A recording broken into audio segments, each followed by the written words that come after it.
everybody. My name is Acting Lieutenant Ben Westlake, Salt Spring Island Fire Rescue. And today I'm here to talk to you a little bit about drones, also known as UAVs, also more recently known as PDAS, which would be RPAS, so a remotely piloted air system. And so this is basically the one that we use here at Salt Spring Fire. In the process of building this this program up. So anyways, this is a drone, and it doesn't really matter what type of drone it is or anything else. They're all pretty similar with respects to purpose and function. The only thing that generally change will be, basically the capabilities, takeoff weight limits, range, time and air, and basically the suite of electronics packages that can be associated with a drone. So without further ado, we'll just get started really quick. The reason why fire services and emergency services are using drones now is that they offer a unique view of an emergency scene, oftentimes from high above, that we usually don't get a view from. This helps us manage our emergency scene. It allows us to kind of have a better means of understanding what the surrounding area has, and potentially makes things a lot safer for fire crews and makes it a lot safer for the people that we're trying to help. So let's see where to start. The best and most common features of these UAVs are that they have a good camera. So if we could get them up in the air, and we could have the ability to sort of look for wildfires where the smoke is coming from, to narrow a search for ground and grass fires. They'd also be useful in doing search and rescue. So if somebody was lost on a shoreline somewhere, lost in the woods, with the proper camera, a forward-looking infrared camera, we'd be able to find a person, that's in trouble in the woods or along a beach. So those are basically two main applications. With the FLIR camera is also useful because it'll pick up heat signatures. So if this thing is flying in the air above a big fire in a building, and then the camera will allow us to be able to see where the concentration of heat is. So that allows us to deploy our assets in a more efficient way to knock down the fire.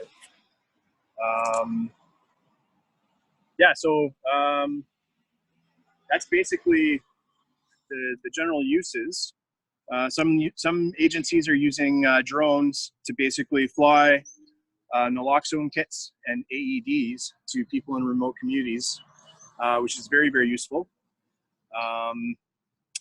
There's probably dozens of different applications that emergency services could use a UAV or a drone. So basically at Salt Spring Fire, we're scratching the surface of the potential and the capabilities. So essentially, today's a perfect day, nice sunny day, nice and windy. Normally you'd want to make sure that you have at least one other person with you when you're flying a drone. This is because of Transport Canada regulations. These are very strictly regulated on when and where and how these can be used, especially in controlled airspaces. One of the key things is that you always want to have somebody with you operating a drone or a UAV, and that person is basically your spotter. So that person is looking for, wildlife, eagles, people walking their dogs. You want to make sure that people stay away from where these drones are operating, because every now and then they do lose control of them, and it can present a bit of a danger. So make sure you always have a spotter, and then that person's going to be watching for other aircraft, animals, wildlife, people walking through your emergency scene. So you're just going to want to make sure that those people are kept away, and that as a spotter, you'd be directly engaged with letting the pilot in charge know that there are dangers and and things that are getting involved with your flight operations. Yeah, so that's basic safety. You want to always make sure your batteries are charged up. You want to make sure you're proficient. Take a course. Make sure you're licensed. Make sure you go through the proper Transport Canada guidelines and regulations. And this just makes sure that you yourself are not held liable in case something happens with this drone should it get away from you. Yeah, so basically today I'm going to do just a quick flight with everybody. But first off, I guess I'll just put it to the floor, the Zoom floor. If anybody has any questions, maybe put it in the text there, and one of our firefighter associates there can let me know. And so we'll just give a minute for those to come in before I get this thing set up. If anyone has any questions, just put up your hand and we can answer them.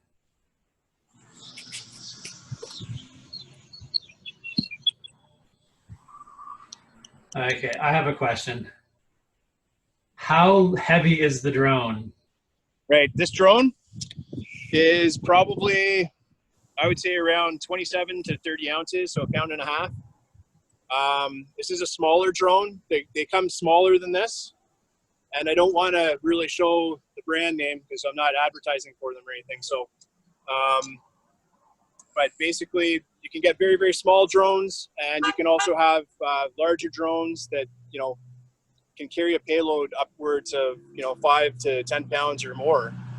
And then of course there's the operational UAVs that the military uses, and they can carry quite a large payload. So I guess the question is, how much does this one weigh? This one's about a couple of pounds. It's easily deployable in a backpack as a kit, so it's ready to use really fast for us. It doesn't take a long time for it to assemble and get up in the air. So yeah, this one's about 2 pounds, but they can range from 10 ounces all the way up to several hundred kilograms. That was a great question. Are there any others?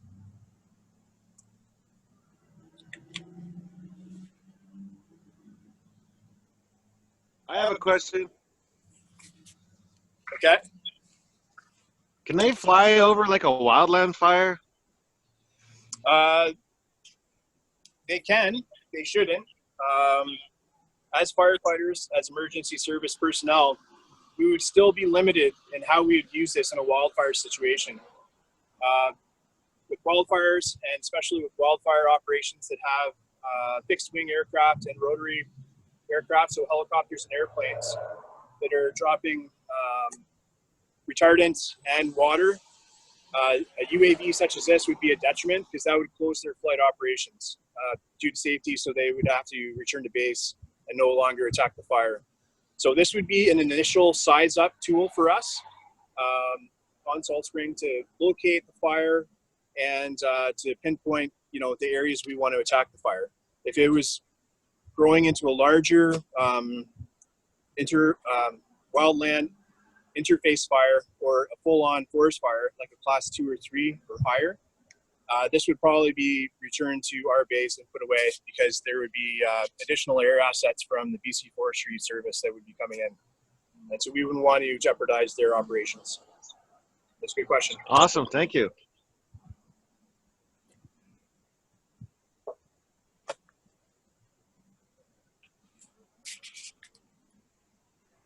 Should we fly this thing? Yeah, okay, I guess we're ready to fly. All right, so I'm gonna just quickly set this up, and then we're gonna go for just a quick little flight around, and then I'm gonna land it, and then maybe a couple more quick questions, and then that's essentially all I really have for everybody today.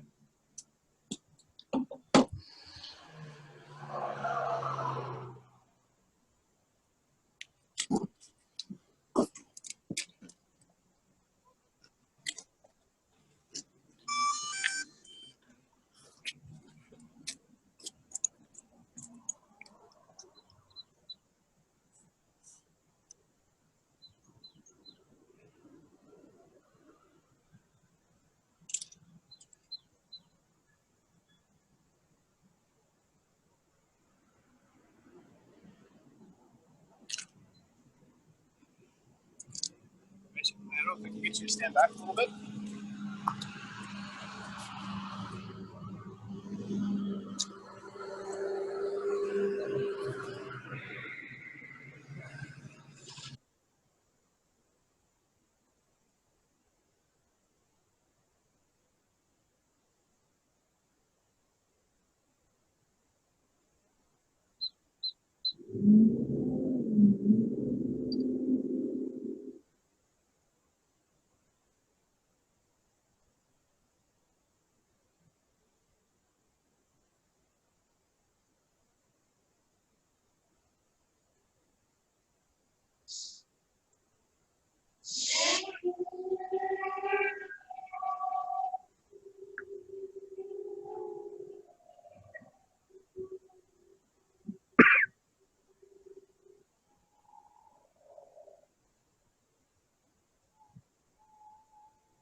We're going to take a look at your screen, Benny.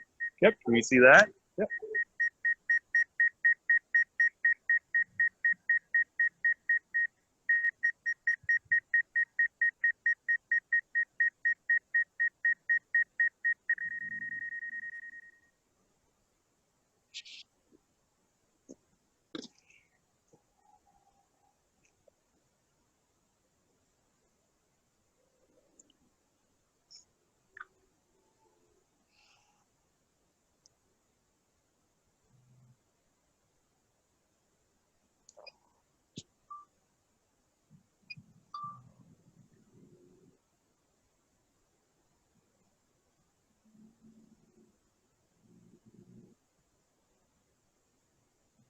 It's a bit of a glare, but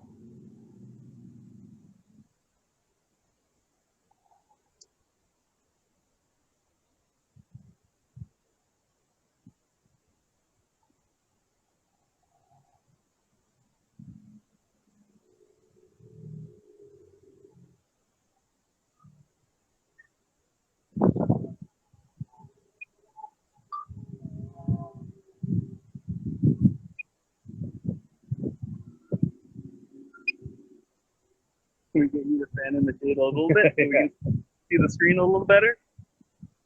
Look at that.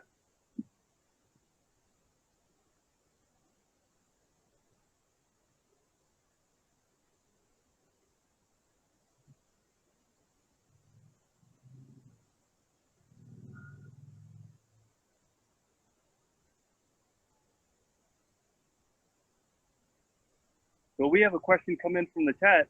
It says, how high can it go? we're limited to under 400 feet. And that's just because of airspace regulations.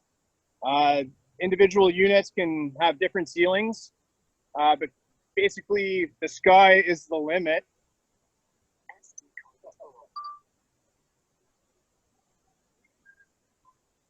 Okay, we're just going to put it down here.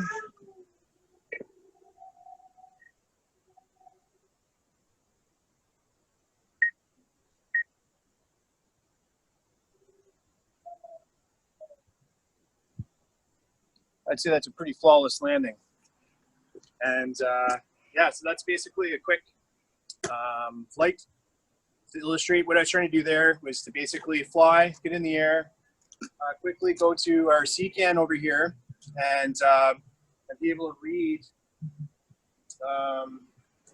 that decal, which is a UN recognized decal, which would say this is something that you want to look at. So this would be like in a hazardous materials situation where we're trying to read the label, a UN label on something that's spilled, cargo that's spilled, maybe it's leaking. Historically, what we do is we'd have to get a firefighter close enough with binoculars to identify the substance that was potentially leaking or other substances that would be mixing with. And it would be kind of a dangerous situation to put a human that close to unstable chemicals and gases. And so now what we can do is we can get the drone airborne, fly over, have a look, make note of what that placard is saying, and then be able to cross-reference that with our guide that would tell us how to approach remediating a hazardous material spill of such kind. And another thing I did was just kind of get up in the air and do a 360, not very high in the air, but high enough to have a full view of what our emergency scene would have. And so this would be a useful tool for an incident commander, or in our agency, it's a field incident technician that would be working with the chief or incident commander and be able to provide this information real time and help us make better, more informed and quicker decisions on our fire scene. So yeah. Does anybody else have any other questions before we let you go today? How long does the battery last? The battery lasts about 20 minutes. And the battery is going to be, limited by the height you fly and basically the payload you're flying with. So the heavier the apparatus, the higher you fly, the further away from the controls, the faster it's going to burn through the battery. But generally, as a rule of thumb, 20 minutes per battery, 20 minutes per flight. There are ways you can have these hooked up to an umbilical, but you'd have to be close to your power source, and it would be basically flying up to a certain height and remaining static, which means it's not flying around, it's just statically there, and then you could have it connected to basically like a shore power. Yeah, but as a rule of thumb, 20 minutes. Hey, can I hit you with another question? Yep. It would be pretty cool to have a lighting kit on there that you could light up a scene too. Is that a possibility? It would be a possibility. You'd have to have a fairly robust platform that could manage, you know, A, the weight of the light, and then B, also that, you know, whatever, if that's going to be a battery powered light, then that's additional weight as well. So it would have to be a pretty robust platform, and then I would imagine it would only be limited time in the year. Right. I have a question. Okay. All right, so it'd be cool if there was an infrared camera on the drone to see if there's any hot spots. Yep. Can we do that with this one? No, currently we don't have a forward-looking infrared camera for this platform. Down the road, as this program expands with Salt Spring Island Fire Rescue, we hope to have a FLIR camera on board. But this program is just in its infancy right now, so as we work through it, we're gonna hopefully add some better pieces of kit to the toolbox to make it a more effective means of firefighting. Everybody else is good? No other questions? Okay, well that's it for me. Acting Lieutenant Ben Westlake signing off on my little drone presentation today. So thank you everybody for joining in today, and I hope you have a great day.